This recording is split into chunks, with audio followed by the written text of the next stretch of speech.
എന്നാ ബ്ലൗസ് മധു പോവാന്ന് സമാനായില്ലേ?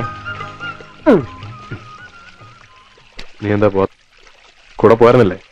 അധ്യായം അടച്ചിട്ടൊന്നുമില്ല. അഡ്രസ്സൊക്കെ തന്നിട്ടുണ്ട്. അഡ്രസ് അത് ശരിയാണെന്നെന്താ ഉറപ്പ്? എടാ അവള് തിരുമുടിഞ്ഞ കള്ളിയാ. അല്ലെങ്കിൽ രണ്ടാണുങ്ങൾ മാത്രം താമസിക്കുന്നിടത്ത് വന്ന് പറ്റിക്കൂടാൻ നോക്കൂ. അവൾ അങ്ങനെ പറ്റിക്കൂടാൻ നോക്കിയോന്നല്ല. അവളുടെ പാന്റ് ഷർട്ടൊന്നും ഉറങ്ങണ വരെ ഉടുക്കാൻ പെട്ടിന്ന് ഒരു സാരി ബ്ലൗസ് എടുത്തു. ഭൂതം നിധി കാക്കണ പോലെ കാത്തു വെച്ചേക്കണ സാധനം അവൾക്കറിയില്ലല്ലോ.